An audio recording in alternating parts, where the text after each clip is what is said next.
తెలుగువారి ఆత్మీయ వారధి.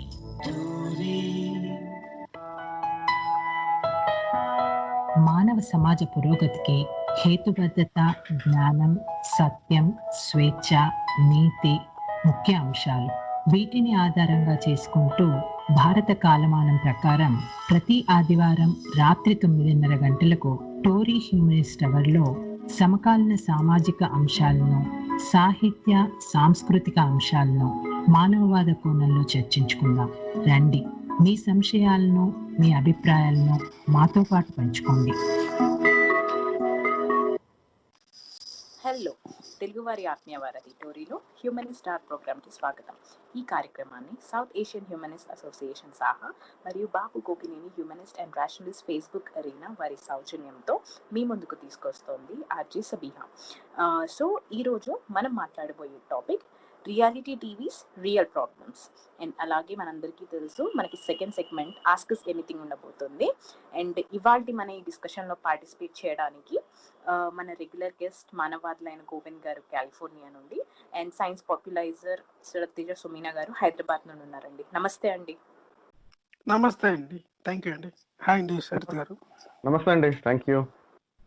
ఎస్, సో ఆడియన్స్, మీరు కూడా మాతో ఈ షోలో పార్టిసిపేట్ చేయాలనుకుంటే టోరీ స్కైప్ ఐడి TORI.LIVE1కి కాల్ లేదా మెసేజ్ చేయగలరు. సో మనం ఈరోజు షోలోకి వెళ్ళిపోదామండి. ఫస్ట్ ఆఫ్ ఆల్, షో ఈరోజు టైటిల్ ఏంటంటే రియాలిటీ టీవీస్ రియల్ ప్రాబ్లమ్స్. చెప్తుంటేనే ఏదో గమ్మత్తుగా ఉంది. అంటే రియాలిటీ షోస్ గురించి మనం డిస్కస్ చేసే అంత ఇంపార్టెన్స్ ఉంది అంటారా శరత్ గారు? అండ్ అలాగే అసలు నార్మల్ షోస్కి అండ్ రియాలిటీ షోస్కి డిఫరెన్స్ ఏంటండి? ఇది చాలా కొంచెం ఇంట్రెస్టింగ్ టాపిక్ అండి. నెక్స్ట్ ఇది కొంచెం రెలవెంట్ గా ఉన్న అంశం కూడా, ఎందుకంటే మనం రోజు చాలా రియాలిటీ షోస్ టీవీలో మొదలవుతుంటాయి, చూస్తుంటాం. ప్రత్యేకంగా ఇండియాలో, అందులోనూ తెలుగు రాష్ట్రాల్లో ప్రతి ఏడాది వచ్చే రియాలిటీ షో బిగ్ బాస్ మొదలైంది కూడా. I think this is third week or something probably. So అంటే ఫోర్త్ సీజన్ అందులో మొదలై 3 వారాలు 4 వారాలు అయినట్టుంది. సో అంటే ఇక్కడ ఏంటంటేనండి, అంటే రియాలిటీ షోస్ అంటే కేవలం ఇలాగ కెమెరా ఉండి, అంటే ఎట్లాగైతే అంటే ఒక లైఫ్ సిచ్యువేషన్ ని ఎమ్యులేట్ చేస్తూ, సిమ్యులేట్ చేస్తూ real life situation type show మాత్రమే అవ్వాల్సిన అవసరం లేదు. టాలెంట్ షోస్ కూడా రియాలిటీ టీవీ లానే ఇప్పుడు చేస్తున్నారు.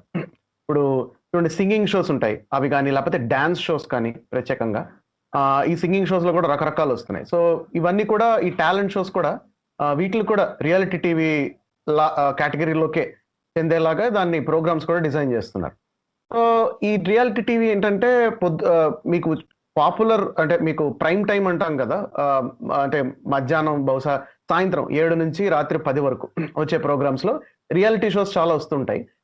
డైలీ రోజు చూసుకుంటే, కనీసం ఇండియాలో చూసుకుంటే రోజు చూసుకుంటే కనుక వీక్ డేస్ సీరియల్స్ లాంటివి, సోప్ ఆపరా సీరియల్స్ లాంటివి వచ్చినా మీకు వీకెండ్స్ అయ్యేసరికి, అంటే ఎప్పుడైతే ఫ్యామిలీ అంతా కలిసి చూసే టైం, టీవీ టైం ఉంటుందో, అట్లాంటి టైంలో మనకి ఎక్కువ టాలెంట్ షోసే కనబడుతుంటాయి.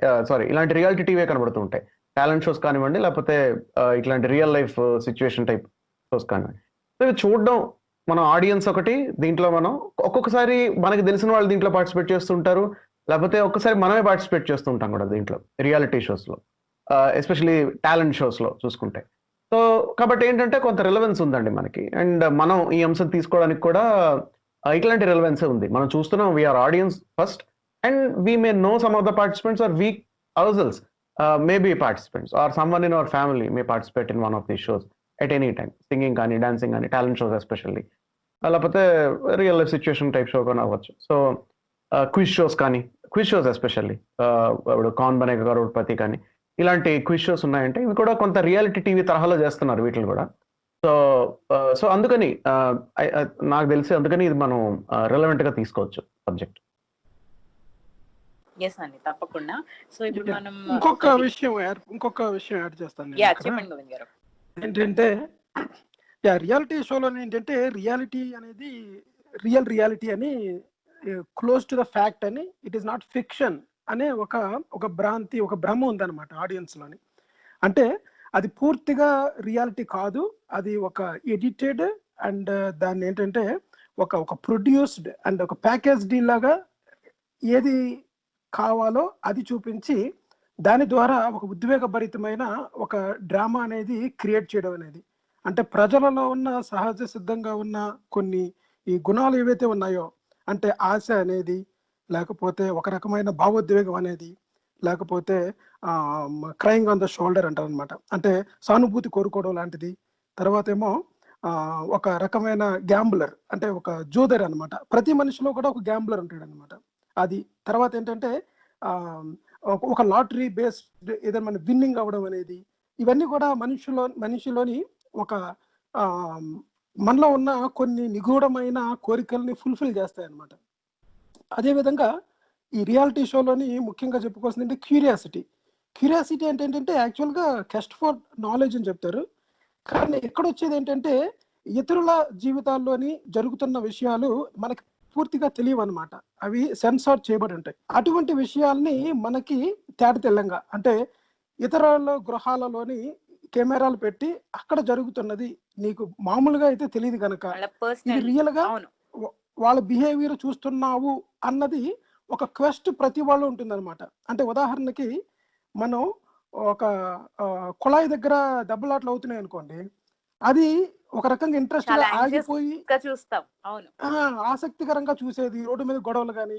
అలాగే ఒక సినిమాలో డైలాగ్ ఉంటుంది అనమాట, ఏంటయ్యా చూస్తున్నావు అంటే, ఏం లేదండి నేను సినిమాకి వెళ్దాం అనుకున్నాను, కానీ ఇలాగా ఇడెవడో భార్యని కొడుతూ ఉన్నాడు, అందువల్ల నేను చేయలేని పని ఇటు చేస్తున్నాను, ఇంట్రెస్టింగ్ వాచ్ చేస్తున్నాను అంటాడు అనమాట. సో అటువంటి ఒక క్యూరియాసిటీ అనేది ఒక మానసికంగా అది ఒక దౌర్బల్యం అని చెప్పొచ్చు అనమాట. సో ఎక్కువగా ఇది ఎడిక్షన్కి దారితీస్తుంది అనమాట.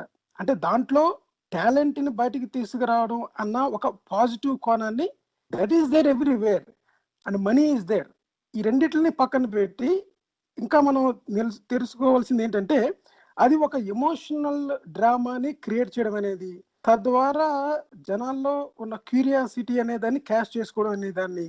తర్వాత ఏమో పీపుల్ ప్లే గేమ్స్, ఆ గేమ్స్ లో ఆడియన్స్ ట్రాప్ అవుతారు అనమాట. అంటే వాళ్ళు ఏడ్చే ఏడుపులు, దొంగ ఏడుపులు, అలకలు అవన్నీ నిజం అనుకునేవాళ్ళు, మ్యానిపులేషన్ చేసేవాళ్ళు, ఎంత ప్యాకేజ్ డెలివరీ అనమాట. ఇది డిఫరెంట్ రియాలిటీ షోస్ లోని డిఫరెంట్ మోతాదుల్లో ఉంటుంది అనమాట ఇది. ఓకే, సో అంటే మీరు చెప్పేది ఎలా ఉందంటే, నార్మల్ షోస్ అంటే మనకు తెలుసు అవి స్క్రిప్టెడ్ అని, అది సినిమా చూడడానికి వెళ్తే, ఒక సీరియల్ చూడడానికి వెళ్తే అవి పాత్రలని మనకు తెలుసు. కానీ రియాలిటీ షోస్ దగ్గరకు వస్తే అవి రియల్ క్యారెక్టర్సే కాబట్టి మనం అది నిజం అనుకొని ఆ క్యారెక్టర్స్ తో పాటు మనం కూడా ఇన్వాల్వ్ అయిపోతున్నాం అంటున్నారు ఇప్పుడు గోవింద్ గారు. సో అలాంటప్పుడు ఈ రియాలిటీ షోస్ ఫార్మాట్ మనం చూసుకుంటే ఎక్కువ శాతం ఒక డ్రామా బేస్డ్ అయి ఉంటాయి కదా గోవింద్ గారు. మరి దీని ప్రభావం ప్రజల మీద పడుతుందంటారా? అండ్ ముఖ్యంగా మన పిల్లలు ఇలాంటి వాటి బాగా అట్రాక్ట్ అయి చూస్తూ ఉంటారు, వాళ్ళ మీద ప్రభావం పడుతుందంటారా? తప్పకుండానండి. ఇది యాక్చువల్గా సోషల్ సైకాలజీలోకి వస్తుంది అనమాట. This is a separate section social సైకాలజీలోని. పిల్లల మీద ఎలా ప్రభావం పడుతుందంటే కొన్ని రియాలిటీ షోస్ ఉంటాయి. ఎలా ఉంటుందంటే టీన్ మదర్ అని, అంటే అంటే 12 years 14 years మధ్యలో ఉన్న అమ్మాయి ఒకవేళ గర్భవతి అయితే, అంటే ఎర్లీ ప్రెగ్నెన్సీ అనేది వస్తే వాళ్ళ లైఫ్ ఎలా ఉంటుంది అన్నది, అది ఒక రియాలిటీ షో.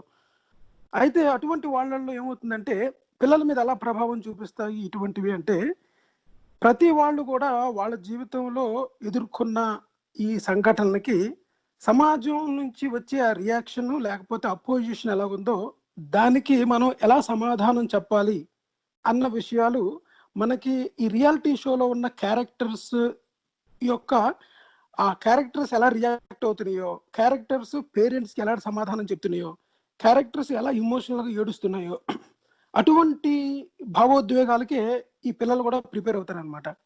ఇది ఒక సర్వే కూడా జరిగింది దీనిపైన. అంటే స్కూల్లో ఉన్న పిల్లలు ఇటువంటి, అంటే బాయ్ ఫ్రెండ్ ఉంటే బాయ్ ఫ్రెండ్ గర్ల్ ఫ్రెండ్ అంటే చాలా కామన్ అని హై స్కూల్లోని.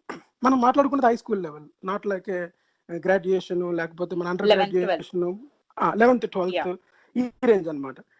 సో వాటికి ఎటువంటి సమాధానాలు చెప్పాలి, ఎలాగ మనం జస్టిఫై చేసుకోవాలి మన యాక్షన్స్ని అన్నవి ప్రతిదీ కూడా ఈ క్యారెక్టర్స్లో రిఫ్లెక్ట్ అవుతూ ఉంటుంది అనమాట.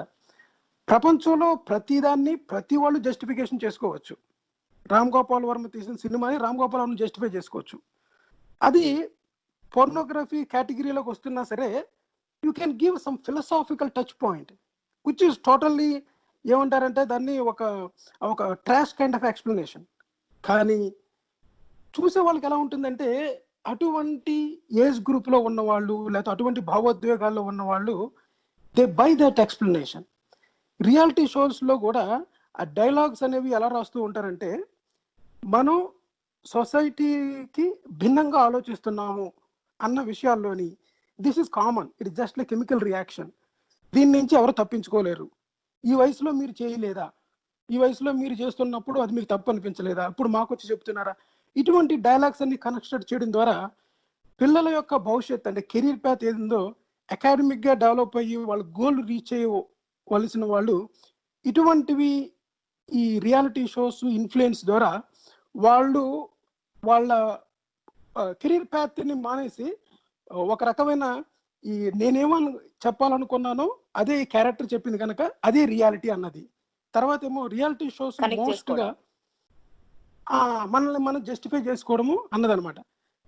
అందుకనే చూడండి ఎక్కడన్నా విప్లవాత్మకంగా ఒక సాంఘిక నవల వచ్చి అందులో క్యారెక్టర్ ఉంటే we by that character. For example Ayn Rand నోవెల్స్లోని ఎక్కువగా మనకి జరిగేది అదే. అంటే ఒక సెల్ఫిష్నెస్ని నీకోసం నువ్వుగా బ్రతుకు అన్న విషయాన్ని ఎంతగా హైలైట్ చేసి జస్టిఫికేషన్ చేయడం అన్నది మోస్ట్ ఆఫ్ దిస్ క్యాపిటలిజంలోని ఈ సిఇఓస్ వాళ్ళు they buy it, including Ram Gopal Varma, Puri Jagannath, వీళ్ళందరూ అనమాట.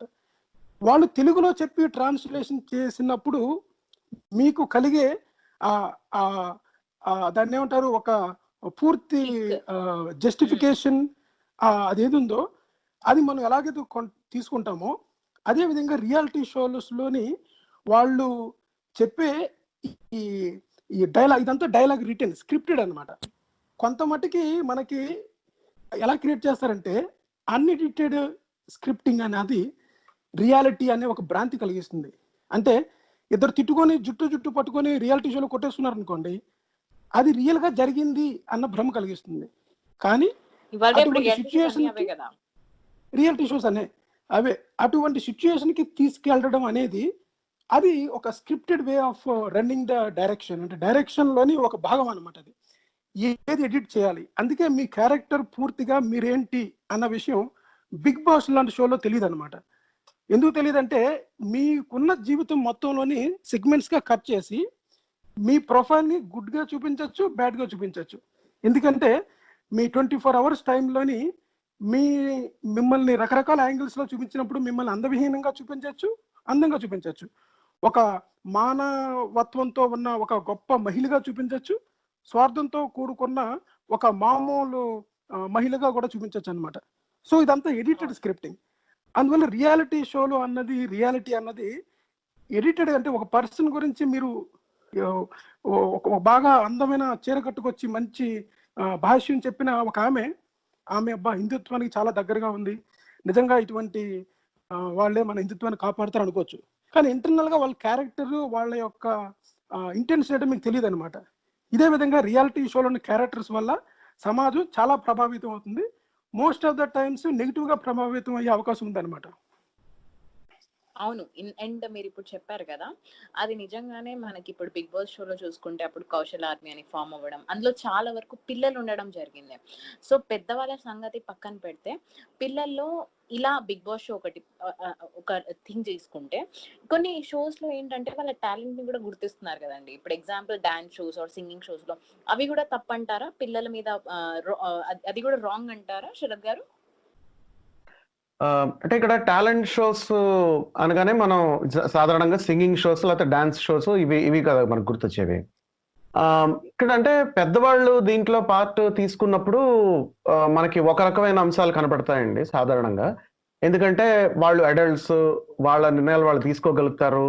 అండ్ చాలా కొన్ని సార్లు ఎలా ఉంటుందంటే ఇలాంటి షోస్ లో పార్టిసిపేట్ చేసే వాళ్ళు సాధారణంగా వాళ్ళు ఎంటర్టైన్మెంట్ ఇండస్ట్రీకి చెందిన వాళ్ళు అవ్వచ్చు, లేకపోతే దే ఆర్ సమ్హౌ వాళ్ళు పబ్లిక్ ఎంటర్టైన్మెంట్ కోసం ఇది చేస్తూ ఉండొచ్చు. ఇప్పుడు బిగ్ బాస్ ఉదాహరణకు తీసుకుంటే కంటెస్టెంట్స్ వాళ్ళందరూ generally they are somehow related to entertainment industry, glamour industry, లేకపోతే వాళ్ళు యూట్యూబ్ లిస్టర్స్. అంటే వీళ్ళందరూ they want to be part of entertainment industry అన్న దాంట్లో ఉన్న వాళ్ళే సాధారణంగా కొంతమంది కొన్ని షోస్ లో ఉంటూ ఉంటారు. కానీ పిల్లల సీకింగ్ సెలబ్రిటీ స్టేటస్ అంటే ఇంటర్నల్ గా అటువంటివి ఉన్న వాళ్ళ అంటే you're driving towards the celebrity status అన్న ఒక కోరిక కలిగిన వాళ్ళని కూడా వీళ్ళు పికప్ చేస్తూ ఉంటారు. అంటే అది అంటే రియాలిటీ షో అంటే ఇట్లాంటి వాళ్ళకి రియాలిటీ షోలో చేయడం అనేది ఒక జాబ్ అవ్వచ్చు. అంటే అదే అంటే ఏంటంటే ఒక అంటే వాళ్ళ కెరియర్ లో అది ఉపయోగపడచ్చు. అది ఆ ఎంటర్టైన్మెంట్ ఇండస్ట్రీలో వాళ్ళ కెరియర్ అయితే అనుకుంటున్నారో దాంట్లో ఉపయోగపడచ్చు. Yeah, it can be a part of opportunity. So అది అంతవరకు వాళ్ళకి అది ప్రొఫెషనల్ డెసిషన్ అవ్వచ్చు. అంటే విత్ అడల్ట్స్ ఇట్స్ డిఫరెంట్. అంటే కనీసం ఏంటంటే 18 సంవత్సరాలు దాటిన వాళ్ళు ఎవరైతే మనం అడల్ట్స్ గా రికగ్నైజ్ చేస్తాం చట్ట ప్రకారం, వాళ్ళు ఇట్లాంటి నిర్ణయాలు తీసుకుని ఒకవేళ వాళ్ళు పార్టిసిపేట్ చేయదలుచుకుంటే it's a different thing altogether. అది కెరియర్ అవ్వచ్చు, జాబ్ అవ్వచ్చు, or it may be something else. కానీ పిల్లలు విషయానికి వచ్చేసరికి ఎలా ఉంటుందంటేనండి, సాధారణంగా పిల్లలు వెళ్ళేది అంటే పెద్దవాళ్ళు వాళ్ళ పేరెంట్స్ వాళ్ళని ఎన్రోల్ చేస్తుంటారు ఇలాంటి రియాలిటీ షోస్ లో, నెంబర్ 1.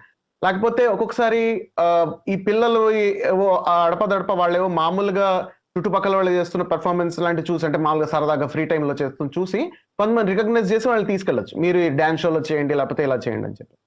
సో పిల్లలు వెళ్ళినప్పుడు ఏంటంటే మనకి కొన్ని ప్రత్యేకమైన సమస్యలు అనుకోవచ్చు, లేదా కొన్ని ప్రత్యేకమైన అంశాలను మనం దృష్టిలో పెట్టుకోవాలండి. ఎందుకంటే మామూలుగా అంటే మనకి పిల్లలు అంటే పెద్దవాళ్ళ ప్రాపర్టీ కాదు. మనకి బై అండ్ లార్జ్ సమాజంలో చాలా మంది అలా అనుకుంటూ ఉండొచ్చు, మాకు నచ్చినట్టు మేము పిల్లల్ని చేస్తామని చెప్పని పెద్దవాళ్ళు అనుకోవచ్చు. కానీ అంటే either by sense of passionate responsibility వల్ల అవ్వచ్చు, లేకపోతే ఇర్రెస్పాన్సిబిలిటీ వల్ల అవ్వచ్చు, what ever be the reason. బాధ్యత మేము చాలా బాధ్యత, మా సాంప్రదాయ బాధ్యత అనుకుని చేయొచ్చు, లేకపోతే బాధ్యత లేకుండా చేయొచ్చు. ఎలా చేసినా ఏ రకం అంటే ఎట్లాంటి మోటివేషన్ తో చేసినా పిల్లల్ని ప్రాపర్టీగా ట్రీట్ చేయకూడదు. అంటే వాళ్ళ ఆశలకి వాళ్ళని ఒక డివైస్ గా చూడకూడదు పిల్లల్ని. నేను డాక్టర్ అవ్వాలనిపోయాను కాబట్టి నా పిల్లలు డాక్టర్ అవ్వాలనుకోవడం కూడా ఈ కోవలోకి చెందుతుంది.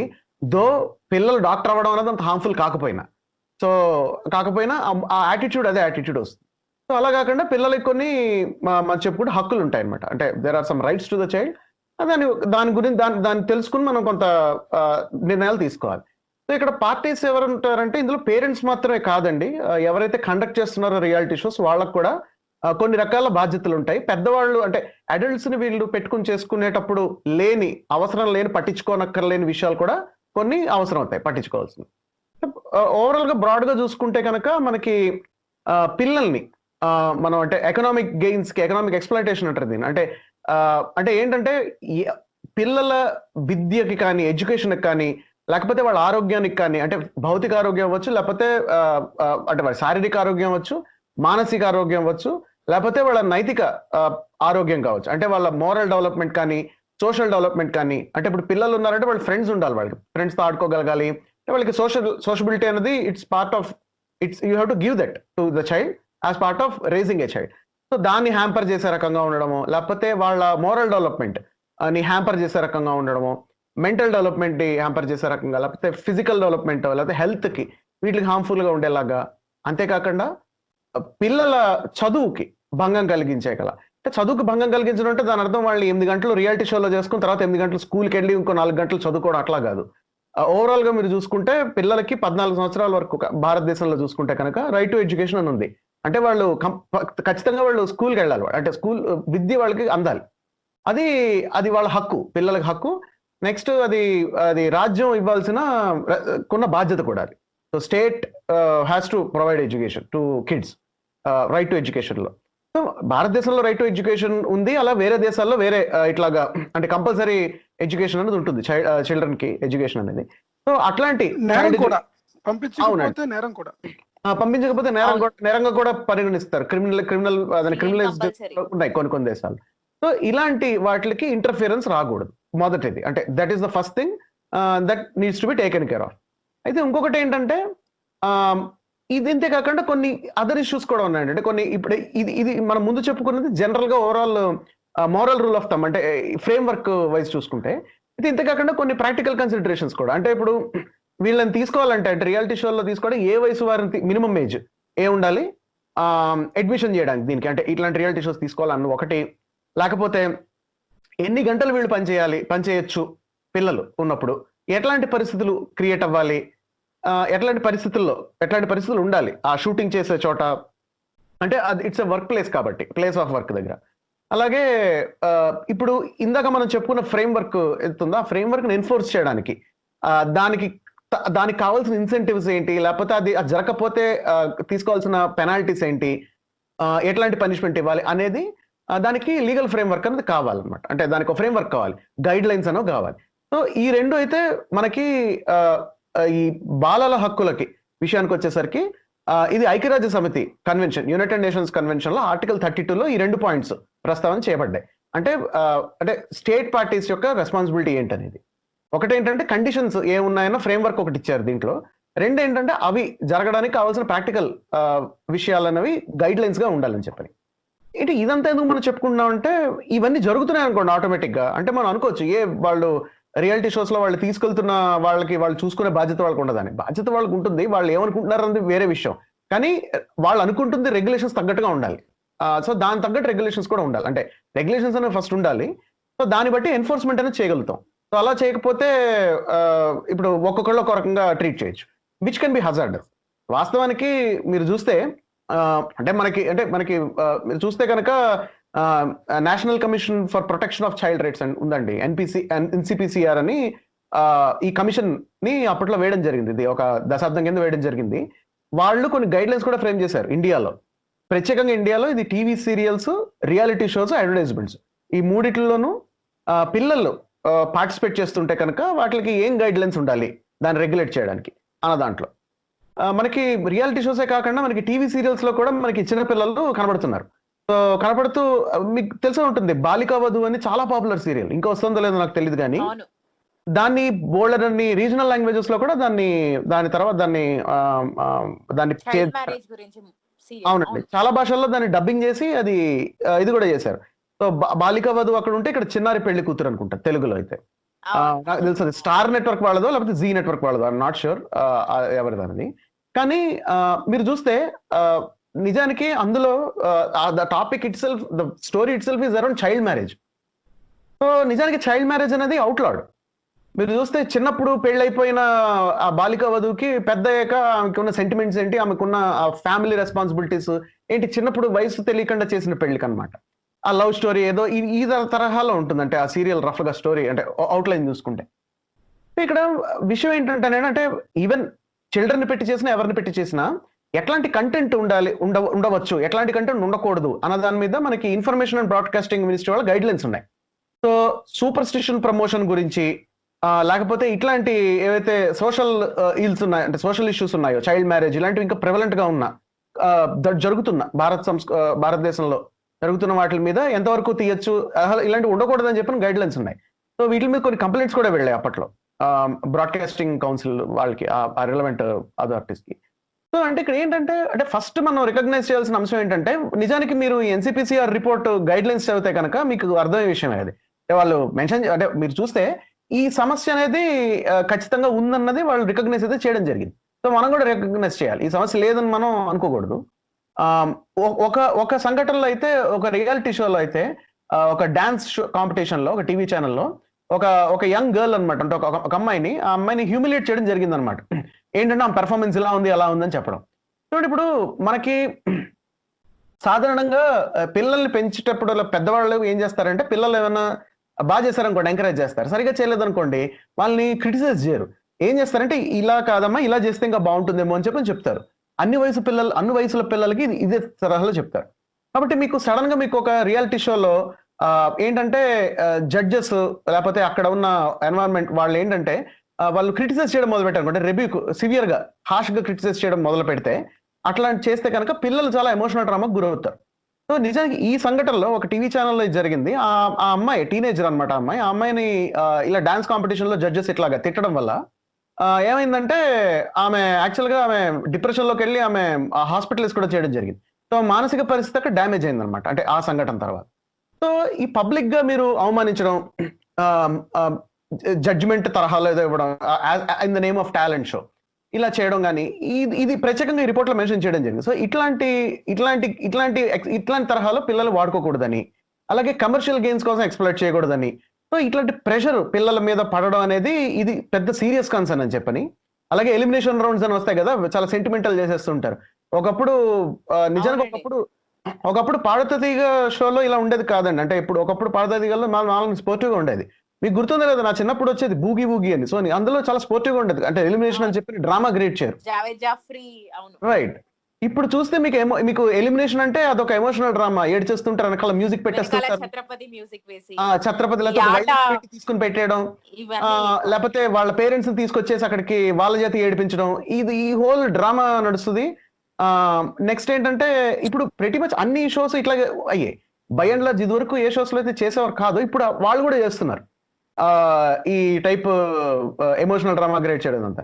సో ఏంటంటే ఇప్పుడు ఇట్లాంటి విషయాలు, అంటే ఇట్లాంటి పర్టికులర్ గా ఇలాగా వీళ్ళని ఒక స్పెక్టేటర్, అదే వాళ్ళు ఏంటంటే ఒక హ్యాపీలెస్ స్పెక్టేటర్ గా చేయడం, లేకపోతే మేము చాలా నిజాయితీగా ఫీడ్బ్యాక్ ఇస్తున్నాం అన్న పేరుతో ఇలా హార్ష్ గా క్రిటిసైజ్ చేయడం, లేకపోతే ఎలిమినేషన్ అని చెప్పని ఒక డ్రామా క్రియేట్ చేయడం, ఇవన్నీ పిల్లల మీద స్పెసిఫిక్ గా సీరియస్ ఇష్యూస్ అని చెప్పి మనకి ఈ రిపోర్ట్ లో కూడా మనకి సీరియస్ గా రికగ్నైజ్ చేయడం జరిగింది. లేకపోతే మిమ్మల్ని ఎక్కడికో తీసుకెళ్దాం అంటారు, మీరు అక్కడికి రారు. సో ఇప్పుడు ఎక్కువగా మీరు చూసారనుకోండి, ఏవి మన సంగీతానికి సంబంధించినప్పుడు ఎక్కువగా ఆ టెర్మినాలజీ ఉంటుందన్నమాట. పలానా రాగం, పలానా దగ్గర హెచ్చు తగ్గులు, పలానాది నువ్వు తీసుకురాలేదన్నది. ఎందుకంటే ఆ టెర్మినాలజీ ఆడియన్స్కి తెలియదు, మాస్టర్ ఏం చెప్తే అదే కరెక్ట్ అనమాట. తర్వాత ఇంకోటి ఏంటంటే పిల్లలకి మీరు అన్నారు కదా ఎంకరేజ్మెంట్ అని. యాక్చువల్గా పిల్లలు అనేది వాళ్ళకి ఆ స్టేజ్ పైన ఉన్నప్పుడు, అంతమంది ఆడియన్స్ చూస్తున్నప్పుడు ఇచ్చే నెగిటివ్ ఫీడ్బ్యాక్ అనేది చాలా చాలా ఇంపాక్ట్ చేస్తుంది అనమాట వాళ్ళకి. తర్వాత ఏంటంటే ఎప్పుడు కూడా విజయం వైపే పయనించాలి, స్టెప్ బై స్టెప్ అన్నది ఒకటి. తర్వాత మా వాటమి అనేది స్కూల్లోని నువ్వు రాసిన పరీక్షల్లో నీకు వచ్చిన మార్కులు, లేకపోతే నువ్వు ఫెయిల్ అవ్వడం అన్న దానికంటే కూడా ఆ సెషన్లోని ఆ పోటీలో నీవు ఓడిపోయావు అన్నది ఎక్కువ బాధ కలిగించే అంత ఎమోషనల్ డ్రామా ఆ స్టేజ్ మీద క్రియేట్ అవుతుంది అనమాట. ఎవరు తట్టుకోలేరు కదా, పెద్దవాళ్ళు కూడా తట్టుకోలేరు కదా. ఇప్పుడు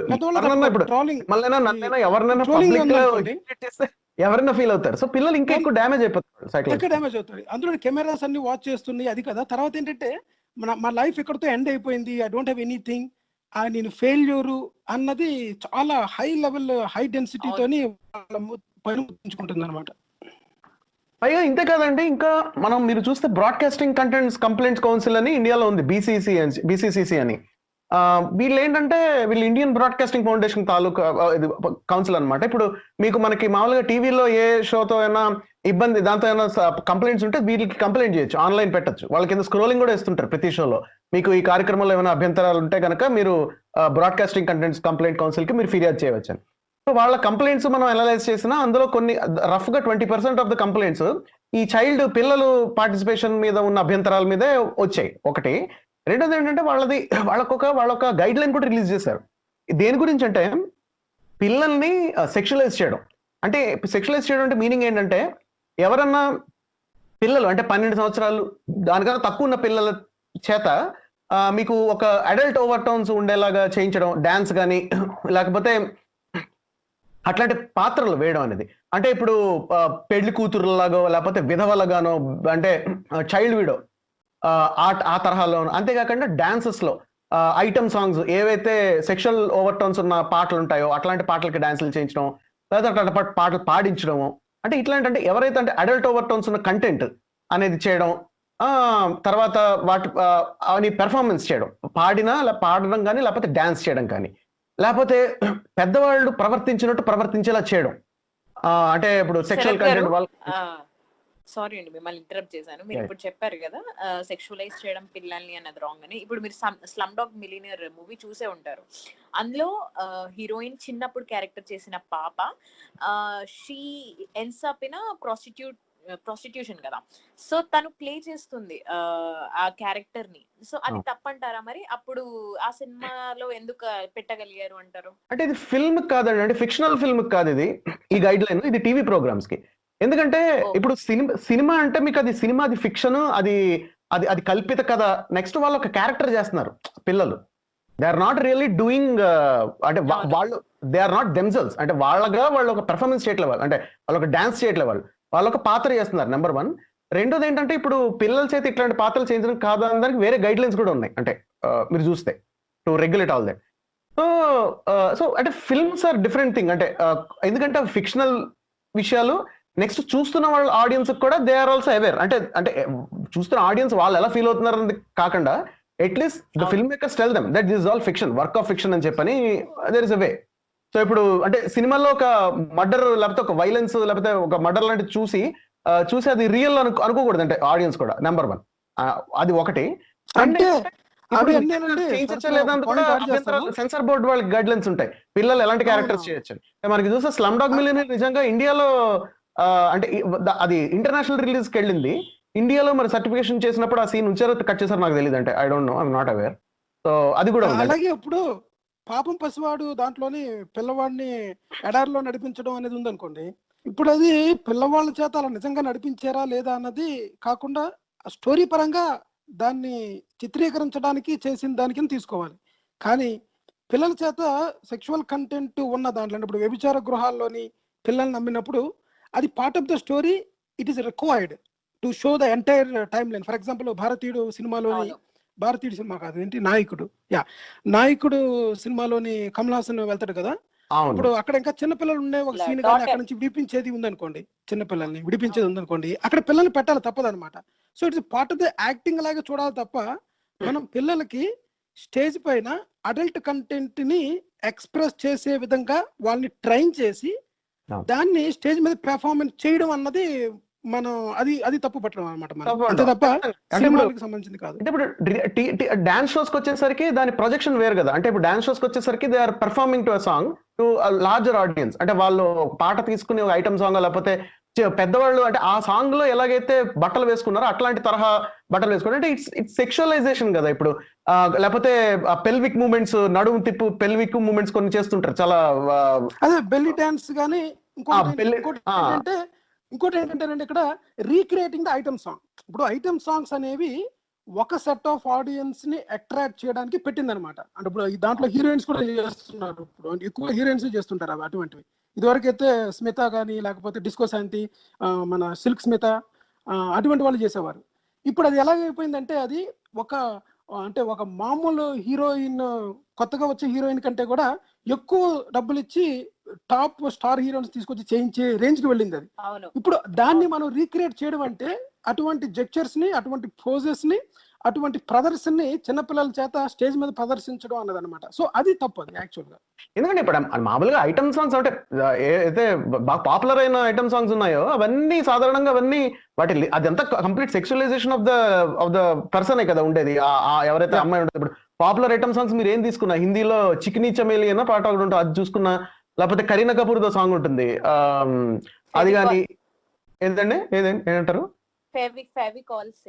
ఫెవికాల్ ఆ పాట ఉంటుంది కదా, అందులో కూడా అంతే కదా, నువ్వు మందు తాగితే నేను అందులో చికెన్ ముక్కను అవుతాను నువ్వు నంచుకోవడానికి. సో ఇట్లాంటి లిరిక్స్ ఉన్న వాటికి ఆ హీరోయిన్స్ వాళ్ళు డాన్స్ చేస్తున్నారు, వాళ్ళ ఇష్టం, వాట్ ఎవర్ వాళ్ళ డెసిషన్ వాళ్ళు అనుకున్నా. పిల్లల చేత అట్లాంటి చేస్తున్నప్పుడు ఏమవుతుందంటే అంటే ఆబ్వియస్ గా ఆ సాంగ్ అంటే ఓవర్లీ సెక్షువల్ ఓవర్ టోన్స్ ఉన్నవి. నెక్స్ట్ అవి అట్లాంటి సాంగ్స్ కి చేయించకూడదు అనేది ఒక అడ్వైజరీ. ఇప్పుడు అంటే ఫిల్మ్ కి రియాలిటీ డాన్స్ షోస్ కి తేడా ఏంటంటేనండి, ఇప్పుడు ఎక్కడ డిఫరెన్స్ వస్తుందంటే ఫిల్మ్ లో కూడా అభ్యంతరకరమైనవి ఎప్పుడవుతాయంటే మీరు ఒక పిల్లల్ని ఎరోటిసైజ్ చేసినప్పుడు. అంటే ఇప్పుడు వాళ్ళ అంటే పిల్లలు ఒకవేళ ఆ చైల్డ్ యాక్టర్ ఏజ్ కన్నా ఎక్కువ ఏజ్ ఉన్న పాత్రలాగా చేయించి వాళ్ళ చేత సెక్షువల్ కంటెంట్ చేయించి చూడండి. ఇప్పుడు నేను ఇట్లా అన్నాను కాదు, ఒకప్పుడు టాప్ హీరోయిన్ శ్రీదేవి గారు వీళ్ళందరూ వాళ్ళు చెప్తారు మేము 16 ఏళ్లకే 14 ఏళ్లకే ఆ హీరోయిన్ రోల్ చేసామని చెప్పని. అవును. సో నాకు తెలిసి ఇవాళ రోజున మీరు ఒక 14 ఏళ్ల అమ్మాయి చేస్తే అది చాలా పెద్ద ఇష్యూ అవుతుంది. అది ఒక హీరోయిన్ పాత్ర అంటే ఏ హీరోయిన్ అయితే ఒక అడల్ట్ మేల్ తో ప్రేమలో పడుతుందో ఆ టైప్ రోల్ అలా చేయించినా, లేకపోతే వాళ్ళ చేత డ్యూయెట్స్ చేయించినా, అంటే మీరు ఏంటంటే ఒక చిన్న ఒక టీనేజర్ ని అంటే హూ ఇస్ నాట్ మైనర్ అలా తీసుకుని చేసి మీరు ఫిల్మ్ లో జరగ హీరోయిన్ అంటే there will be some sort of sexual over tone to the character సాధారణంగా. సో అక్కడ ఏంటంటే అంటే you are actually inviting male gaze అన్న కాన్సెప్ట్ లోకి వెళ్తుంది అది. అంటే when you are dealing with that అంటే మీరు దాన్ని ఎట్లా చూపించారు అన్నది. సో ఏ వయసు వారి చేత ఆ వయసు పాత్రలు చేయించాలనేది ఇట్స్ జనరల్, అది రూల్ గైడ్. అంటే అడల్ట్స్ కి అది జనరల్ గా అది ఎన్ఫోర్స్ చేయరు, కానీ జనరల్ గా చిల్డ్రన్ అయితే ఎన్ఫోర్స్ చేస్తారు ఖచ్చితంగా. సో ఇప్పుడు ఫిల్మ్ అయితే నెక్స్ట్ ఇప్పుడు ఖచ్చితంగా ఇప్పుడు ఒక చిన్నపిల్లల చేత చిన్నపిల్లల పాత్ర వేయించిన వాళ్ళని సెక్షువల్ ఓవర్టోన్స్ చూపించి ఎరోటిసైజ్ చేశారనుకోండి, అంటే ఇప్పుడు ఒక చైల్డ్ ప్రాస్టిట్యూట్ రోల్ వేయించి అంటే ఆ చైల్డ్ యాక్టర్ చేత అది చాలా ఎరోటిసైజ్ గా ఒక క్లయింట్ ని ఎంటర్టైన్ చేస్తున్నట్టు అట్లా చూపిస్తే కనుక అది అభ్యంతరకరం అవుతుంది, అంటే depending on how they have done. అది ఫిల్మ్ వచ్చేసరికి. కానీ టీవీకి వచ్చేసరికి ఇంత ఈ నేరేటివ్ ఉండదు కదా టీవీలో. అంటే టీవీకి వచ్చేసరికి కెమెరా పెట్టినా అది పెర్ఫార్మెన్స్ అవుతుంది, కానీ డైరెక్టర్ ఒక ఎమోషనల్ నేరేటివ్ ఇవ్వడం జరగదు జనరల్ గా డాన్స్ షోస్ లో, డాన్స్ పెర్ఫార్మెన్స్ కాదు. సో అట్లాంటప్పుడు వేరే తరహా గైడ్ లైన్స్ అనేవి మనకి పెట్టడం కూడా జరుగుతుంటుంది ఇట్లాంటి. సో ఈ సెక్షువలైజేషన్ ఆఫ్ చిల్డ్రన్ అనేది పెద్ద సమస్య అవుతుంది. నెక్స్ట్ ఏంటంటే మనం బ్రాడ్ గా చూసుకుంటే అంటే ఏంటంటే ఈ తరహా ఎమోషనల్ స్ట్రెస్ లో వాళ్ళు పెట్టడం, డిస్ట్రెస్ లో పెట్టడం. నెక్స్ట్ ఏంటంటే డైరెక్ట్ గా వాళ్ళ రైట్స్ కి వైలేషన్, అంటే వాళ్ళు ఎట్లాంటైతే వాళ్ళకి హక్కులు ఉంటాయో వాటిని భంగం కలిగించేలా చేయడం. వాళ్ళ ఎడ్యుకేషన్ వాళ్ళకి సరిగా హ్యాంపర్ అయిపోయే రకంగా, లేకపోతే సోషల్ డెవలప్మెంట్ హ్యాంపర్ అయ్యానో, లేకపోతే వాళ్ళ హెల్త్ హ్యాంపర్ అయ్యే రకంగానో చేయడం అనేది అది that's against this guide lines, and that is the bigger issue children ఉండడం వల్ల. అవునండి. గోవింద్ గారు మీరు ఏమైనా ఎండ్ చేస్తారా, కంక్లూడ్ చేస్తారా? అదేనండి, ఇప్పుడు ఏ ఏజ్ కి తగ్గ పాత్రలో వాళ్ళు చేయాలి అంటే నాకు మోహన్ లాల్ గారు కరెక్ట్ గా ఆయన ఏజ్ కి తగ్గ పాత్రలు ఎంచుకుంటారు. మిగతా మన తెలుగు హీరోలు నాగార్జున లేకపోతే కొంతమంది బాలకృష్ణ వాళ్ళు ఉన్నారనుకోండి, అది పెద్ద ఇష్యూ అండి. ఏది ఇలా కాదు, పెద్ద హీరోలు ముందు మన ఎన్టీఆర్ గారు, అడుగురాముడు అప్పుడు అంటే మీరు చూసుకుంటే కంపేర్ చేస్తే అడుగురాముడు ఎమగోళ దగ్గర అవును. అంటే శ్రీదేవి వయసు అంతా అంటే వేటగాడు లాంటి సినిమాలు చేస్తున్నాడు. అంటే ఏంటంటే ఈ బాగా అంటే ఈ ఏజ్ ఎక్కువ ఉన్న హీరోలు ఇది ఒకప్పటి నుంచి టైం కూడా ఉంది. ఇప్పుడు ఇంకా వాస్తవం చెప్పుకుంటే ఇప్పుడు కొంచెం తగ్గింది. ఇప్పుడు ఏంటంటే కొంచెం జనాలు ట్రావెల్ చేస్తున్నారు, అంటే జోకులు వేస్తున్నారు, సెటైర్లు వేస్తున్నారు, కాబట్టి కాస్త మనకి అట్లాంటి ముసలి హీరోలు పాత్రలు కామెడీ చేస్తూ కూడా కొన్ని సినిమాలు వచ్చాయి. అదేదో సినిమాలో ఎంఎస్ నారాయణ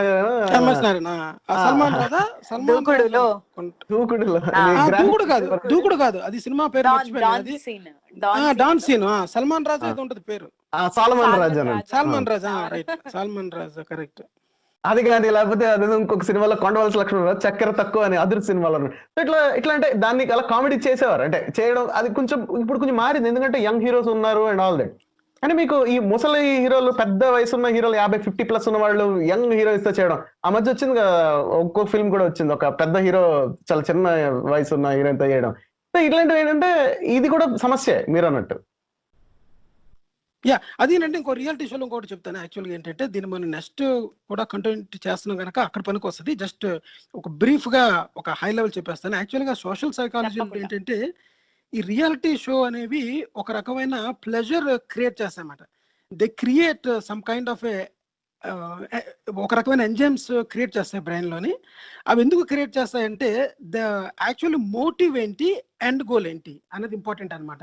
సో కనుక మీరు కనుక మోటివ్ కనుక తీసుకున్నట్లయితే మనకి ఏదైనా సరే, ఇప్పుడు మనకి ఒక డిజైర్, మనకి ఒక సెక్షువల్ డిజైర్ ఉందనుకోండి. సెక్షువల్ డిజైర్ అనేది రొమాంటిసిజం అనేది గోల్ కింద పెట్టుకుంటారు, కానీ అది యాక్చువల్గా అది ప్రేరణ కలిగించేది లస్ట్ అనమాట. అంటే ఈ లస్ట్ అనే ఒక ఫైనల్ అంటే అది కలిగించే ప్రభావం అలా ఉంటుంది సమాజం మీద. కానీ అదేంటంటే ఒక సెక్షువల్ డిజైర్ అందరిలో ఉన్నదన్నమాట. కానీ దాని ఎండ్ గోల్ ఏంటంటే రొమాంటిసిజం అన్న ఒక పాయింట్ ఆఫ్ వ్యూలో చూపిస్తూ ఉంటారు. అలాగే మనకి క్యూరియాసిటీ అనేది డిజైర్ ఫర్ నాలెడ్జ్ అని చెప్పుకున్నాం. కానీ అదేంటంటే ఇతరుల అంటే వాండరింగ్, అంటే ఏంటంటే మనం ఒక దాన్ని కోసం వెతుకులాట కనిపిస్తుంది అనమాట మనకి. సో దానివల్ల ఏంటంటే ఒక రకమైన సంతృప్తి అనేది నిలుస్తూ ఉంటుంది.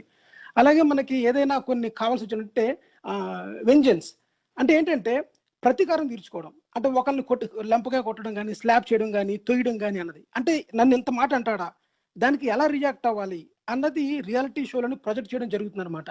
సో దాన్ని ఏంటంటే నిన్ను ప్రూవ్ చేసుకోవడానికి, అంటే you will go in to their shoes, అంటే వాళ్ళ యొక్క పాత్రలోని పరకాయ ప్రవేశం చేసి నేనే అనే ఒక ఎంజాయ్మెంట్ పొందడం జరుగుతుంటుంది అనమాట. ఇటువంటివన్నీ కూడా మనం నెక్స్ట్ వీక్ బతుకు జట్కా బండి ఇటువంటి వాటిలో మాట్లాడుకుంటాం కనుక మనం ఇంకా డీటెయిల్ గా చెప్పుకోవచ్చు. తప్పకుండా అండి. నెక్స్ట్ వీక్ మళ్ళీ దీని కొనసాగింపు ఉండబోతుంది. ఇప్పుడు మనం ఆస్క్ ఎనీథింగ్ లోకి వెళ్ళిపోదాము. అందులో మొదటి ప్రశ్న గోవింద్ గారు మీకే. రామాయణ మహాభారతాలన్నవి గ్రంథాలేనా, అవి స్టోరీసేనా, లేకపోతే నిజంగా జరిగాయా అన్నది ప్రశ్న అండి. ఈ ప్రశ్న చాలా సార్లు చాలా మంది ఆన్సర్ చేశారండి. ముఖ్యంగా ఏంటంటే ఒక నమ్మకము, విశ్వాసము అనేది ఎక్కడైతే ఉందో అక్కడ మనకి కొన్ని రకాల స్టోరీస్ మీద మనకి వాటి మీద ఒక ప్రేమ అనేది ఉండడం అనేది చాలా సహజం అనమాట. అంటే దాని చుట్టూ అల్లుకొని పెరుగుతూ ఉంటారనమాట. ఉదాహరణకి చిన్నప్పటి నుంచి భగవద్గీతని బాగా చదువుతూ పెరిగిన వాళ్ళకి శ్రీకృష్ణుడు దేవుడని, శ్రీకృష్ణుడే సృష్టికి మూలమని ఒక రకమైన భావోద్వేగాలతో పెరుగుతాం అన్నమాట. అంటే ప్రపంచంలో ఉన్న సాహిత్యం అన్నింటిలోకి భగవద్గీత చాలా ఉత్కృష్టమైందని, భగవద్గీతకు మించింది లేదని. భగవద్గీత అనేది ఒక పార్ట్, ఒక చాప్టర్ ఏది మహాభారతంలోని. అలాగే రామాయణంలో కనుక మనం రామాయణ మహాభారతాలు రెండు తీసుకుంటే ఈ రెండు కూడా the greatest epics of Indian mythology. అంటే హిందూ రిలీజియస్ టెక్స్ట్ గనక మనం తీసుకున్నట్లయితే దాంట్లోని అత్యున్నతమైన స్థానానికి 3 చేరుతాయి అన్నమాట. అవేంటంటే రామాయణము, మహాభారతము, భాగవతం. ఈ మూడిటిని కూడా మనం రామాయణ మహాభారతాలని ఇతిహాసాలు అంటారు. ఇతిహాసాలు అంటే ఏంటంటే చాలా మంది చరిత్ర అని భ్రమపడతారు అనమాట. ఇతిహాసాలు అంటే అవి మైథలాజికల్ స్టోరీ, అంటే ఏన్షియంట్ లో ఉన్న ఒకనొక కొన్ని జరిగిన ఈవెంట్స్ ని కథల రూపంగా ఒక తరం నుంచి ఇంకో తరానికి అందించుకొచ్చింది. మనం సైంటిఫిక్ ప్రూఫ్ అనేది చూపించాలి అంటే మనకి రిటర్న్ మెటీరియల్ దొరకాలన్నమాట. అంటే తాళపత్ర గ్రంథాల్లో కానీ, లేకపోతే శిలాశాసనాల్లో కానీ, లేకపోతే పుస్తక రూపాల్లో కానీ, అప్పుడు ఏ సాధనాలు ఉంటాయి, లేకపోతే మనకి ఫ్యాబ్రిక్ మీద రాసినవి కానీ, ఏదో విధంగా ఒక టాబ్లెట్స్ మీద రాసినవి కానీ దొరకాలన్నమాట. అది కూడా ఏమి ఇండికేట్ చేస్తుంది అంటే ఎవరో ఈ స్టోరీని వాళ్ళు అప్పటికి దొరికిన కొన్ని సాధనాల ద్వారా తర్వాత తరానికి అందించడానికి రిటర్న్ గా ఒక రూపంలో రాశారు అని తెలుస్తుంది తప్ప అది నిజంగా జరిగిందా లేదా అన్న వాస్తవాలు మనకు తెలియవు. నిజంగా జరిగిందా లేదా అని తెలియాలంటే మనకి ఆర్కియాలజికల్ ఎవిడెన్సెస్ దొరకాలన్నమాట. అంటే అందులో వర్ణించిన ఆ గుడులు కానీ, గోపురాలు కానీ, ఆభరణాలు కానీ, సంబంధించినవి సమాధులు కానీ అవి దొరికినప్పుడు మనకి నిరూపణ అవుతుంది, ఇంక్లూడింగ్ డేట్స్తో సహా.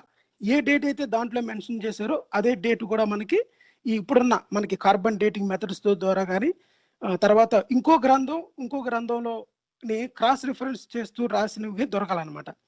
ఇటువంటివి ఏవి కూడా మీకు రామాయణానికి కానీ, మహాభారతానికి కానీ, రామాయణ మహాభారతాలు కొన్ని వేల సంవత్సరాల క్రితం జరిగినవి అని చెప్పబడుతున్న టైం లైన్కి ఏవి మ్యాచ్ అవ్వవు అనమాట. ఎక్కడి వరకు మ్యాచ్ అవుతుంది అంటే సుమారు రామాయణం అనేది మనకి 500 నుంచి 100 BCE మధ్యలో, అంటే క్రీస్తు పూర్వం అంటారు కదా. BCE అంటే మనకి బిఫోర్ కామన్ ఎరా, బిఫోర్ క్రైస్ట్ అంటే మన ఇప్పుడు బిఫోర్ కామన్ ఎరా అంటారు. అయితే ఈ మధ్య టైం ఫ్రేమ్ లోని రాయబడింది అని, అంటే ఆ టైం ఫ్రేమ్ లో రాయబడింది అని, అంటే అది సంస్కృతంలో రాయబడింది అనమాట. దానికి ముఖ్యంగా మూలంగా మొట్టమొదట రాయబడిన రామాయణం వాల్మీకి రామాయణం అని. సో వాల్మీకి రామాయణం తర్వాత చాలా రామాయణాలు వచ్చాయని, ఎన్ని రకాల రామాయణాలు ఎన్ని రకాల పాత్రల్ని ట్వీట్ చేసి వర్ణించిన రామాయణం అనేది మూలమని తెలుస్తుంది అనమాట. ఇంతకీ ప్రశ్న ఏంటంటే రామాయణం అనేది ఎప్పుడు రాయబడింది అన్నదానికంటే ముందు అది ఎప్పటి నుంచి కథల రూపంలో చెప్పబడింది అన్నదానికి ఆధారాలు లేవు. చాలా మంది ఏమంటారంటే అవునండి కరెక్ట్గా 500 BCలో రాయబడింది, కానీ రామాయణం నిజంగా చాలా క్రితం జరిగిందంటారు. సో దానికి సైంటిఫిక్ ఎవిడెన్స్ ఉండదన్నమాట. ఎందుకు సైంటిఫిక్ ఎవిడెన్స్ ఉండదు అంటే కల్పనతో రాయబడినవి ఏవైనా సరే వాటికి ఆధారాలు దొరకవు మీకు. కల్పనని ఎలా చెప్పగలుగుతామంటే మనుషులు ఎగరడం కానీ, మనుషులు ఒక రూపంలో నుంచి ఇంకో రూపంలోకి మారడం కానీ, తర్వాత ఏమో నీళ్లపై రాళ్ళు తేలడం కానీ, తర్వాత ఏమో మనిషి ఒక ఉన్న ఆకారం దగ్గర నుంచి పెద్ద ఆకారంలోకి మారిపోవడం కానీ, తర్వాత ఏమో ఎగిరే విమానాలు ఉండడం కానీ, ఇవి ఉండే అవకాశం లేదనమాట. సో ఇవన్నీ ఉండవు గనక ఇది చరిత్ర కాదు, ఇది ఒక కల్పన అనమాట. అదేవిధంగా మహాభారతం చూసుకుంటే మనకి ఈ నేచురల్ ఫిలాసఫీ అంటారు. అంటే ఏంటంటే మన చుట్టూ ఉన్న ఈ సూర్యుడు కానీ, చంద్రుడు కానీ, ఇంద్రుడు కానీ, వరుణుడు కానీ, గాలి కానీ, ఇవన్నీ కూడా మనకి చుట్టూ ఉన్న ఈ న్యాచురల్ ఫోర్సెస్ ఏవైతే ఉన్నాయో ఆ ఫోర్సెస్కి పెర్సానిఫికేషన్ అంటారు. అంటే మానవ రూపాన్ని ఇచ్చి ఆ మానవులు తిరిగి వచ్చి, అంటే మానవ రూపాన్ని ఇచ్చి ఆ దేవతలు తిరిగి మనుషులతోని కలయడం ద్వారా వాళ్ళకి పుత్రులు కలిగారన్నవి. అంటే కుంతీదేవిని కనుక తీసుకుంటే సూర్యుడితోని, లేకపోతే సూర్యుడితోని, అలాగే మనకి గాలి అంటే మనకి యముడు, తర్వాత ఏమో మనకి వాయుదేవుడు, ఇటువంటి పేర్లు పెట్టి చేసినప్పుడు ఏమవుతుందంటే అది చరిత్ర కాజాలదు. ఎందుకు చరిత్ర కాదు అంటే జరిగింది జరగలేదు అన్నదానికి we can have endless debate. అంటే we have 24/7. I can keep on talking side back and forth. అందులో అసలు ప్రాబ్లమే లేదు. కానీ ఎందుకు జరగలేదు అని చెప్పాలి అంటే అందులో ఉన్న సంఘటనలు సాధ్యం కావు కనుక. చరిత్ర అంటే ఎలా ఉంటుందంటే గాంధీ గాడ్సే, అవి చరిత్ర అనమాట. అంటే మహాత్మా గాంధీని గాడ్సే చంపాడు అనుకోండి, అది చరిత్ర. దానికి చాలా ఎవిడెన్సెస్ ఉంటాయి అనమాట. పేపర్లో పబ్లిష్ అయి ఉంటుంది, ఫొటోస్ ఉంటాయి, అప్పుడున్న డాక్టర్స్ రిపోర్ట్స్ ఉంటాయి, అన్నీ ఉంటాయి అనమాట. అదేవిధంగా శ్రీకృష్ణుడు కానీ, లేకపోతే అర్జునుడు కానీ, కర్ణుడు కానీ చంపడానికి మీకు ఎవిడెన్సెస్ దొరకవు. ఎందుకంటే అవి కొన్ని వందల వేల సంవత్సరాలు జరిగాయి అన్నప్పుడు ఒక బేసిక్ టైం లైన్ ఉంటుందన్నమాట. మానవ నాగరికత ఎప్పుడు ప్రారంభమైంది, నాగరికత వేరు, సంస్కృతి వేరు. నాగరికత అంటే సింధు నాగరికత ప్రారంభమైన 3000 సంవత్సరాల బీసీ నుంచి కనుక మీరు తీసుకున్నట్లయితే 1500 సంవత్సరాలు వచ్చే లోపలికి మనకి వేదిక్ పీరియడ్ ఎండ్ అయిపోతుంది అనమాట. వేదిక్ పీరియడ్ ఎండ్ అయిపోయిన తర్వాత దగ్గర నుంచి మనం చూసుకుంటే ఋగ్వేదం, యజుర్వేదం, సామవేదం, ఆ టెక్స్ట్ అంతా సాంస్క్రిట్లో క్రియేట్ చేయబడింది. ఆ తర్వాత మనకి బుద్ధుడు వచ్చాడు అనమాట. బుద్ధుడు వచ్చిన తర్వాత బుద్ధుని యొక్క ప్రస్తావన రామాయణంలో ఉంటుంది. అంటే రామాయణం బుద్ధుని తర్వాత రాయబడింది అన్నది. అంటే ఒక రివల్యూషన్, కౌంటర్ రెవల్యూషన్ పరంగా ఈ సంస్కృతిని కాపాడుకోవడానికి, మతాన్ని కాపాడుకోవడానికి ఒక టెక్స్ట్ అవసరమైందనమాట. అటువంటి టెక్స్ట్ ఈజ్ రామాయణం. సో ఇదంతా కూడా మీరు ఒక సైంటిఫిక్గా ఎవిడెన్సెస్ బేస్డ్గా అయినప్పుడు, అంతే తప్ప మనోభావాలు దెబ్బతిన్నాయి, మా యొక్క ఈ గ్రంథాల్లోని ఉన్న ఈ స్వామి భక్తి కానీ, లేకపోతే ఒక దాసభక్తి కానీ, ఇటువంటి వాటిని ప్రచారం చేయడానికి కొంతమంది క్రియేట్ చేసిన ఈ టెక్స్ట్ని మనం ఈరోజు పిల్లలకి ఎలా చెప్తాం అన్నది చాలా ఇంపార్టెంట్ అనమాట. ఇది ఇతరుల మనోభావాలను దెబ్బతీయడం కంటే మీ పిల్లలకి మీరు ఇది చరిత్రగా చెప్తారా, లేకపోతే మైథలాజికల్ స్టోరీలు చెప్తారా? గ్రీక్లో కూడా చూసుకుంటే మనకి హోమర్ రాసిన ఒడిస్సీ, ఇలియట్, ఇవి కూడా, ఇలియట్ కూడా ఇటువంటి రామాయణ మహాభారతాలు లాంటివే. ఇవి ఒక భారతదేశంలోనే కాదు, ప్రపంచ చరిత్రలోని సుమేరియన్ నాగరికత, ఈజిప్షియన్ నాగరికత, అదేవిధంగా మనకి ఈ గ్రీక్ నాగరికత తీసుకున్నట్లయితే ప్రతి వాళ్ళకి వాళ్ళ యొక్క ఈ రామాయణ మహాభారతాలాగే మైథలాజికల్ స్టోరీస్ ఉన్నాయన్నమాట. It is nothing but A fictional story, అంతే తప్ప దీన్ని చరిత్రగా చెప్పడానికి ఎటువంటి అవకాశం లేదు. ఎందువల్ల అంటే వాటిల్లోని మీకు డేట్స్ ఉండవన్నమాట, తేదీలు, తారీఖులు, ఇవి ఎప్పుడు జరిగినాయి అన్న విషయం మీకు ఎక్కడా ఉండదు. అందువల్ల వీటిని మీరు చరిత్రగా అంగీకరించడానికి వీల్లేదు. అంటే మీరు నమ్మాలంటే నమ్ముకోండి, కానీ ఇవి జరిగాయి నిజంగా అని చెప్పడానికి వీల్లేదన్నమాట. ఈక్వల్ గా అందరికీ వర్క్ అవుతుందండి. ఇది మహాభారతం, రామాయణమే అని కాదు, ఖురాన్ కి అప్లై అవుతుంది, బైబిల్ కి అప్లై అవుతుంది, అందరికి అప్లై అవుతుంది. Every one subjected to the criticism. అంతే తప్ప ఆడమ్ అండ్ ఈవ్ స్టోరీ అయినా, ఆడమ్ అండ్ ఈవ్ స్టోరీ కూడా ఫిక్షనల్ స్టోరీ. ఈ స్టోరీలన్నీ కూడా ప్రతిదీ అంతే తప్ప రామాయణ మహాభారతాన్ని విమర్శించడమే కాదు. The criticism is equal to every religion, starting from Quran, Bible and Mahabharatam and Ramayanam. yes yes yes and yeah thank you so much Govind గారు. శరత్ గారు, మీకు ప్రశ్న. ట్యాక్సులు కట్టేది మేము, అండ్ సబ్సిడీలు, సంక్షేమ పథకాలు వాళ్ళక అని చెప్పి ఒక క్యాస్ట్ ని, ఒక మైనారిటీస్ ని కన్సిడర్ చేసి చెప్తున్నారు కదా ఇవాళ రేపు సోషల్ మీడియాలో, అది ఎంత వరకు కరెక్ట్ అంటారు? ఇది చాలా తమాషా ప్రశ్న అండి. అంటే ఇక్కడ జనరల్ గా యాటిట్యూడ్ ఏంటంటే ట్యాక్స్లు కట్టేది కొంతమంది, అంటే ఎవరైతే సాలరీడ్ క్లాస్ ఉంటారో వాళ్ళు, అంటే ఇన్కమ్ ట్యాక్స్ అంటే ఇక్కడ ఈ ప్రశ్నలో అనేది ఇన్కమ్ ట్యాక్స్లు కట్టేది కొంతమంది. కానీ ఆ ట్యాక్స్ ని ప్రభుత్వం రాబిన్ హుడ్ లాగా సంక్షేమ పథకాలు అని చెప్పని, వెల్ఫేర్ అని చెప్పని ఎవరైతే ఇన్కమ్ ట్యాక్స్లు కట్టరో వాళ్ళకి ఇస్తుంది. సో ఇది ఎట్లాంటి న్యాయం అని అన్నది ప్రశ్న. ఇక్కడ ఒకటండి, అంటే సాధారణంగా ఇప్పుడు అంటే నేను ఇట్లాంటి ప్రశ్నలు ఏంటంటే జనరల్ గా పేదవారి మీద కన్నా పేదవారు ఏ సామాజిక వర్గానికో లేకపోతే మతానికి సంబంధించిన వాళ్ళని ఆ మతాన్ని లేకపోతే ఆ వర్గాన్నో, కాస్ట్నో టార్గెట్ చేయడం కోసం జనరల్ గా చెప్తుంటారు ఇది.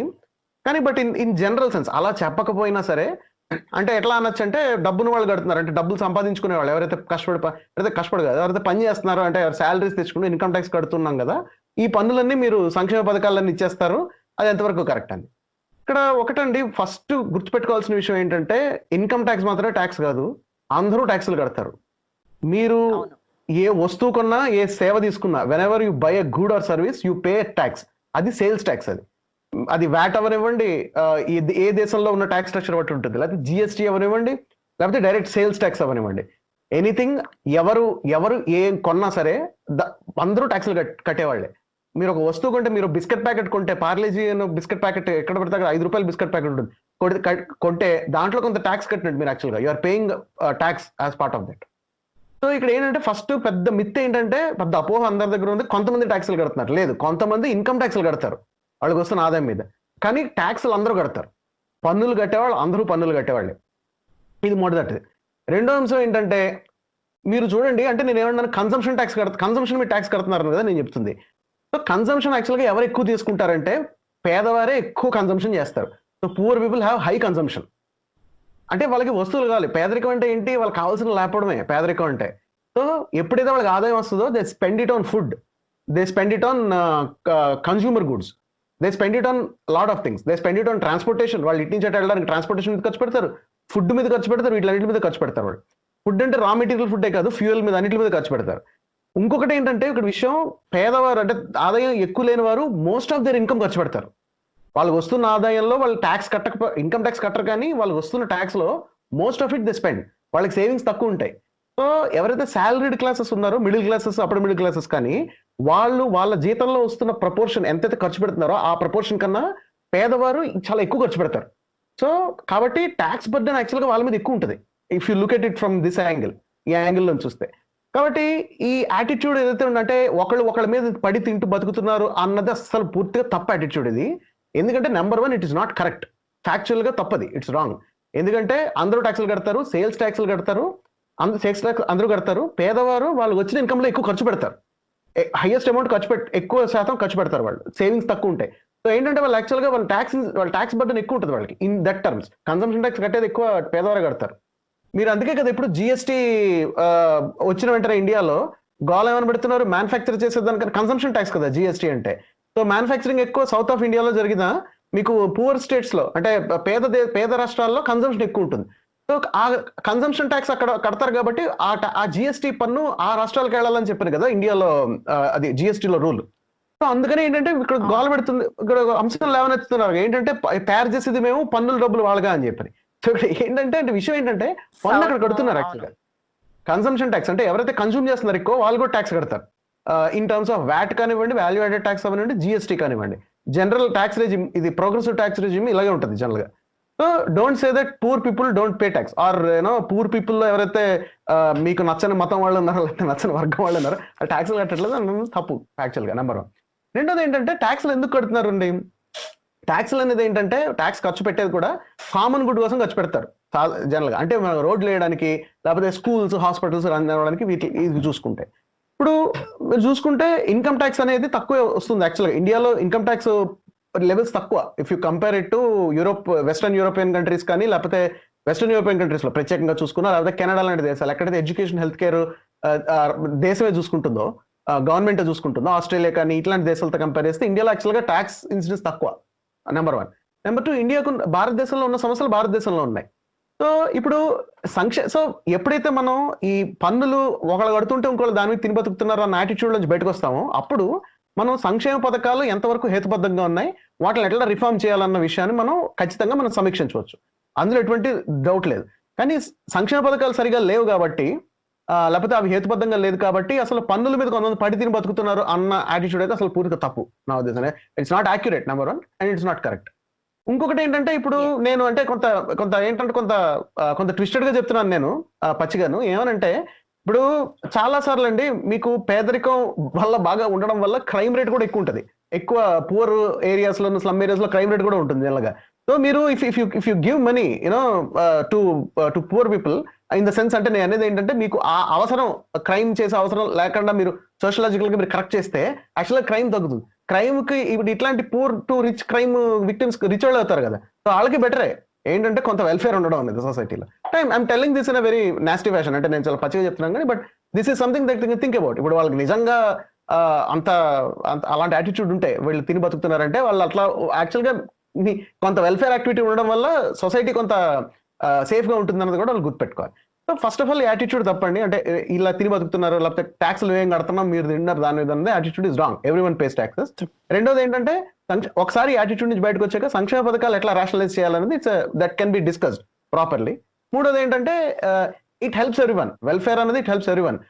నీకు రోడ్డు వస్తున్నట్టు నువ్వు కడుతున్నందుకు నీకు ఆఫీస్కి వెళ్ళడానికి రోడ్డు వస్తే వేరే వాళ్ళకి తినడానికి తిండి వస్తుంది. సో వాళ్ళకి తినడానికి తిండి నువ్వు తీసేసావు అనుకో, లేదనుకో, లేకపోతే if they go and commit crimes then you will be the victim. So ఇదైతే గుర్తుపెట్టుకోవాలి. సో ఈ మూడు మనం అంశాలు గుర్తుపెట్టుకోవాలని నా ఉద్దేశం ఈ ప్రశ్నకి. ఇంకొక విషయం యాడ్ చేస్తానండి, ఇంకో విషయం ఏంటంటే యాక్చువల్గా మన సొసైటీలోని అందరం బ్రతుకుతున్నమాట, మనము మన హెచ్చుతగ్గులు ఉంటాయి, సమాజంలో క్లాస్ స్ట్రగుల్ ఉంటుంది. అయితే మనకంటే తక్కువ స్థాయిలో ఉన్న వాళ్ళు ఎవరైతే ఉన్నారో వాళ్ళు ఆకలితోని పడుకుంటున్నారు, రోజు వాళ్ళకి తిండి లేదు అన్న ఒక మోరల్ అటువంటి ఒక ఫీలింగ్ అనేది ఏంటంటే మనుషుల్ని కలచివేస్తుంది అనమాట. అవి ప్రాపర్గా చేరుతున్నాయా లేదా అన్నది మనం ఒక గవర్నమెంట్ స్ట్రక్చర్ ఎలాగుంది, అర్హత కలిగిన వాళ్ళకి అందుతున్నాయా లేదా అన్నది ఒకటి. ఇంకోటి ఏంటంటే ఊరికనే సోమరిపోతుల్ని చేస్తుంది ఇచ్చేసి అన్నదానికి ఒక ఆర్గ్యుమెంట్ ఏంటంటే ఈ మనం ఖర్చు పెట్టే డబ్బులు ఏవైతే ఉన్నాయో అవి ఒక సిస్టమేటిక్ గా, అంటే ఒక జాబ్ని క్రియేట్ చేసే విధంగా, లేకపోతే ఊరికనే సంక్షేమ పథకాలన్నీ కూడా ఇవ్వడం ద్వారా వాళ్ళు పని చేయకుండా ఉంటున్నారా అన్న ఒక ఫీడ్బ్యాక్ స్టాటిస్టిక్స్ కూడా తీసుకుంటూ, రెండో విధంగా ఏంటంటే సమాజంలోని ఇప్పుడు ఎంత డెమోక్రటిక్ సొసైటీ అయినా సరే అది ఒక సోషలిస్ట్ సమాజంగా రూపుదిద్దుకుంటుంది అనమాట. అంటే వ్యాక్సిన్ అనేది అందరికీ రావాలి, ట్యాక్సులు కట్టిన వాళ్ళకి వ్యాక్సిన్ ఇవ్వరు కదా, మొత్తం అందరికి వ్యాక్సినేషన్ ఇస్తారు. అదే విధంగా మనకి వస్తున్న ఈ ధనం అనేది ఏదైతే ఉందో ఆకలితో ఉన్న వాళ్ళకి మనం సహాయం చేయడం అన్నది ఈ సంక్షేమ పథకాల రూపంలోని చేయడం ద్వారా ఏమవుతుందంటే సొసైటీ డౌన్ ద లైన్ ఫ్యూచర్లోని బ్యాలెన్స్ అవుతుంది అనమాట. అంటే దిగువ స్థాయిలో ఉన్న వాళ్ళు ఒక మధ్యతరగతి స్థాయికి కానీ ఒక మంచి స్థాయికి కానీ రావడం జరుగుతుంది. అందువల్ల ఏంటంటే you're really doing something good for the society, not like you're feeling like you know నా డబ్బుని సంపాదన కష్టపడకుండా ఇంకోటి తీసుకుపోతుండడం కాకుండా సమాజంలో నువ్వు చేస్తున్న ఈ మంచి పనిగా కూడా ఆలోచించడం ద్వారా ఇటువంటి ఫీలింగ్ పోతుంది అన్నది నేను జస్ట్ యాడ్ చేయాలనుకున్నా. అవునండి గోవింద్ గారు. అండ్ మన ఆఖరి ప్రశ్న మిమ్మల్ని అడిగింది నేను, మనకి టైం లేదండి, 3 నిమిషాలే ఉంది. మరి మనం నెక్స్ట్ వీక్ కంటిన్యూ చేద్దాం. ఈక్వల్ గా 2 క్వశ్చన్స్ వస్తాయి కదా, శరత్ గారు నేను ఒక్కొక్క ప్రశ్న ఆన్సర్ చేసాం కనుక మనం ఇక్కడతో కంప్లీట్ చేద్దాం. ఇది నెక్స్ట్ వీక్ ఆ 2 క్వశ్చన్స్ మనం క్యారీ ఫార్వర్డ్ చేద్దాం. తర్వాత నెక్స్ట్ ఎపిసోడ్ గురించి శరత్ గారు, సబి గారు మీరేమో కొద్దిగా చెప్తారా, నెక్స్ట్ ఏం ఉండబోతుంది అన్నది? నెక్స్ట్ ఎపిసోడ్ మళ్ళీ మనకు రియాలిటీ టీవీ రియల్ ప్రాబ్లమ్స్ దాని కొనసాగింపు ఉండబోతుంది. దాంట్లో మనం ఇవాళ చిల్డ్రన్ మీద ఉండే ఇంపాక్ట్ గురించి మాట్లాడుకున్నాం కదా, అసలు అది కాకుండా జనరల్ పబ్లిక్ మీద ఎలా ఇంపాక్ట్ క్రియేట్ అవుతుంది అని చెప్పి డ్రామా షోస్ ఏదైతే బతుకు జట్కా పండి ఉందో, సంసారం ఒక చదరంగం, బిగ్ బాస్ గురించి డిస్కషన్ ఉండబోతుంది, ఎంత రియాలిటీ ఉంటుందో అనేది. అలాగే మనకి సెకండ్ సెగ్మెంట్ ఎలాగో ఆస్కర్స్ ఎనీథింగ్ ఉంటుంది, అందులో కూడా మనం ప్రశ్నలు అడగబోతున్నామండి నెక్స్ట్ ఎపిసోడ్ లో. And thank you so much Govind గారు, అండ్ థ్యాంక్ యూ శరత్ గారు. చాలా మంచిగా ఆన్సర్ చేశారు మీరు ఈ క్వశ్చన్స్ కి. అండ్ మనం నెక్స్ట్ వీక్ మళ్ళీ కలుసుకుందామండి, అప్పటిదాకా సెలవు. ఓకే అండి, థ్యాంక్ యూ అండి. హాయ్ శరత్ గారు.